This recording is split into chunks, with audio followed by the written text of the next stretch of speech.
রাজশাহী ৬ বাঘা-চারঘাট আসনে বাংলাদেশ জামায়াতে ইসলামী মনোনীত এমপি প্রার্থী অধ্যক্ষ মোহাম্মদ নাজমুল হক একটি বড় ধরনের মোটরসাইকেল শোডাউন করেছেন। আজ রোববার সকালে বাঘা উপজেলার চণ্ডীপুর হাইস্কুল মাঠে শতাধিক মোটরসাইকেল নিয়ে জামায়াতের মধ্য দিয়ে এ কর্মসূচির সূচনা হয়। সংক্ষিপ্ত বক্তব্য শেষে শোভাযাত্রা শুরু হয়। মোটরসাইকেল শোভাযাত্রাটি চণ্ডীপুর হাইস্কুল মাঠ থেকে শুরু হয়ে বাঘাবাজার, মণিগ্রাম, মিরগঞ্জ, চারঘাট বাজার, সারদা, সীসাতলা, নন্দনগাছি বাজার, কালুহাটি, আড়ানি বাজার ও তেঁতুলিয়া বাজার প্রদক্ষিণ শেষে বাঘার ঐতিহাসিক ঈদগাহ ময়দানে গিয়ে শেষ হয়। শোভাযাত্রায় প্রধান অতিথি হিসেবে উপস্থিত ছিলেন বাংলাদেশ জামায়াতে ইসলামীর রাজশাহী জেলা সেক্রেটারি গোলাম মর্তুজা।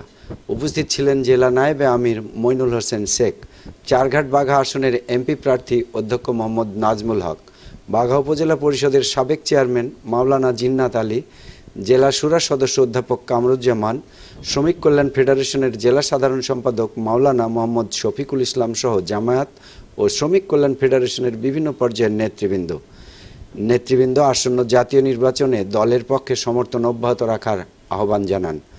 সাইদুর রহমান, ডেস্ক রিপোর্ট, নবরূপ টিভি।